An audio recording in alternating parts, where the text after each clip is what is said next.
তো বন্ধুরা, তোমরা সবাই কেমন আছো? আমিও ভালো আছি। আজকে আমি সকাল সকাল স্নান করে রেডি হয়ে পড়েছি। এই যে আমাদের গাড়ি চলে এলো, আমি মা বাবা তিনজন সবাই মিলে গাড়িতে বসে পড়লাম। আর আজকে আমরা যাচ্ছি মহাদেবের কাছে, যেহেতু আজকে বছরের প্রথম দিন, বছরের শুরু, তো আজকে ভগবানের কাছে একটা পুজো দিয়ে আসা খুব ভালো, তাই না? তো তার আগে সবাইকে বলে দিই হ্যাপি নিউ ইয়ার। তোমরা সবাই ভালো থাকবে, সুস্থ থাকবে। যেহেতু আজকে বছরের শুরু, তাই চাইবো সবাই তোমরা ভালো থেকো, সুস্থ থেকো। আর আজকে তোমরা সবাই হাসি মুখে দিনটা কাটিও। 2025 সালের শুরু, আমরা সবাই প্রণাম করি, শুরু করব বছরের শুরুটা।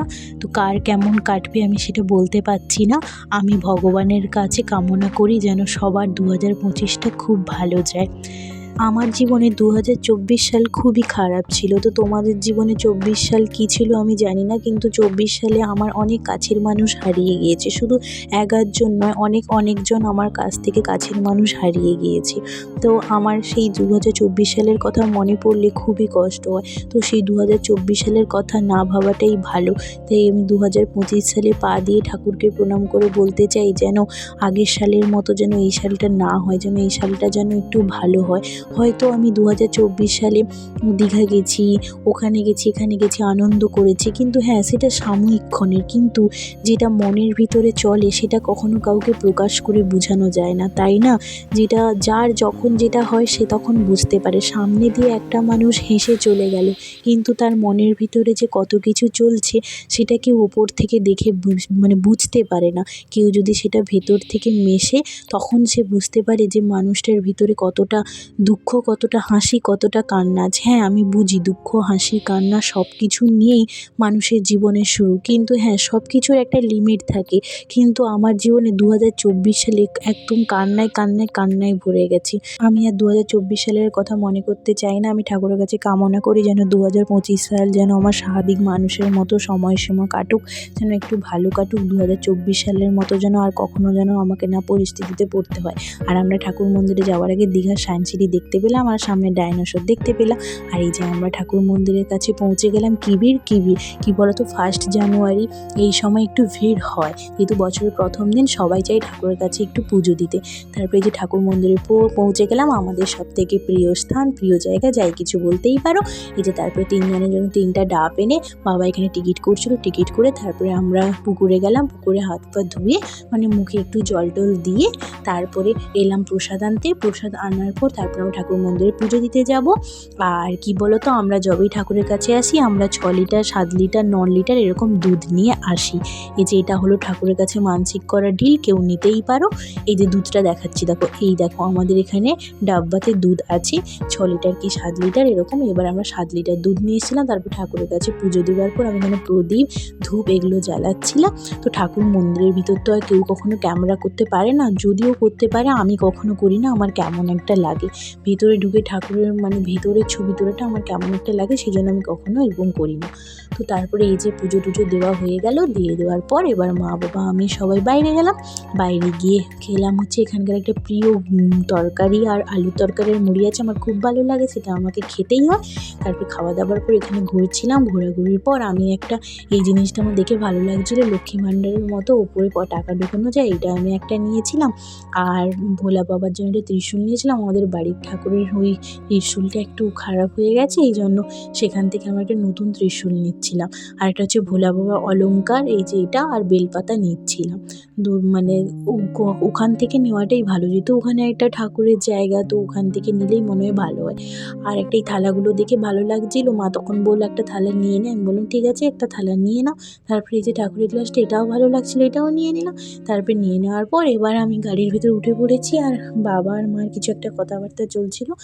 তো খাওয়ার জন্য হোটেল খুঁজছিলাম, আর এই হোটেলে কোনো সিট নেই, ভরপেট হোটেল, এটা আমার ভালো লাগে, হোটেলে কোনো সিট নেই। তারপরে এই যে হোটেল খুঁজতে খুঁজতে যখন রাস্তা দিয়ে যাচ্ছিলাম, দীঘায় একটা হয়েছে না দ্বিতীয় পুরীর মন্দির, এই যে বাইর থেকে আমি সেটা ছবি করে নিচ্ছিলাম, যে এটা যদি একটু বন্ধুদেরকে দেখানো যায়, তো সেই জন্য বাইর থেকে দ্বিতীয় পুরীর মন্দিরটা ছবি করছিলাম। দেখো কত বড়, কত সুন্দর, তাই না? এই পুরীর মন্দিরের ধারেও দেখো কত সুন্দর রাস্তাগুলো কেমন ভালো হয়ে গেছে, একটু ডিজাইন হয়ে গেছে, রং হয়ে হয়ে গেছে, কালার হয়ে গেছে বিভিন্ন। তো এটাই হলো সেই দ্বিতীয় পুরীর মন্দিরের ধাম। এই যে এটাই হলো গেটের মুখ, এখনও উদ্বোধন হয়নি, যদিও উদ্বোধন হয় কখনো আমি তার আগে জানতে পারলে তোমাদেরকে ভিডিওর মাধ্যমে জানিয়ে দিব যে কবে উদ্বোধন হয়েছে। তো যাই হোক, তারপর আমরা হোটেল খুঁজতে থাকি, হোটেল তো আর চোখে পড়ছে না ভালো হোটেল। যে হোটেলে যাই বেলুন বাঁধা, বেলুন গন্ধ করছে, ভালো লাগছে না। তারপর একটা হোটেলে দেখলাম না, এই হোটেলে বেলুন টেলুন বাঁধা নেই, এই হোটেলে কোনো বেলুনের গন্ধ নেই, এই হোটেলে যাই। তারপরে আমার যেটা গিয়ে খেতে ইচ্ছে হলো, দুপুরবেলা লোক কী খায়, ভাত তরকারি খায়, আমার গিয়ে ইচ্ছে হলো বিরিয়ানি খেতে। মা আমাকে বকছিল যে বিরিয়ানি খাওয়াস না, তো আমি খেলাম বিরিয়ানি আর চিকেন কষা, আর মা আরও খেলো ভাত, বিভিন্ন তরকারি, সবজির তরকারি যেটা দেয়, আর সেখানে আরেকটা চিকেন কষা দিয়েছিল। তো তা খাওয়া দাওয়ার পর আঙ্কেল তারপর আমাকে বলছিলেন যে কোথায় যাব বলো। আমি তখন বললাম যে না না, আমি দীঘা যাব না, কারণ আঙ্কেল আমাকে প্রথমেই বলেছিলেন যে দীঘা নিয়ে যাবেন। তো সেই জন্য আমার দীঘাতে ভালো লাগছে না, কারণ এত ভিড় এত ভিড়, যেহেতু 1 জানুয়ারি, স্বাভাবিক দীঘাতে ভিড় হওয়ারই কথা। তো সেই জন্য আমরা দীঘা না গিয়ে আঙ্কেল আমাকে বললো চলো দীঘার মোহনায় নিয়ে যায়, তো সেখানে একটা নতুন জায়গায় চলো। তো এখানে বসে যখন দেখি ভিড়, তো আমরা একটু ফাঁকা জায়গায় গিয়ে দাঁড়িয়েছিলাম।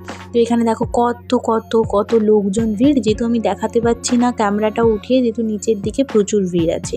আর তারপরে এখানে কত ট্রাভেলার গাড়ি এসে দাঁড়িয়েছে, প্রচুর ভিড় আছে। এই সামনের দিকে দেখা যাচ্ছে না, কিন্তু এটা মানে ওদিকে গেলেই ভিড় আছে। আর আমরা একটা ফাঁকা জায়গায় গিয়ে দাঁড়িয়েছিলাম, যেখানে ভিড় হবে না এরকম। তো দীঘা না গিয়ে দীঘার মোহনায় এসেছিলাম, যেখানে ভিড় থাকবে না একটু। তো সেখানে এসে দেখতে পেলাম এখানে অনেক জঙ্গল, গাছ টাছ, এই যেন ওপরে যে এই যে পাহাড় মতো লাগছে না, এটা পাহাড় নয়, বালি স্তূপ। এই স্তূপের উপরে আমি উঠে গেছিলাম, তো বালি তো স্লিপও খাচ্ছিল কিন্তু একটু।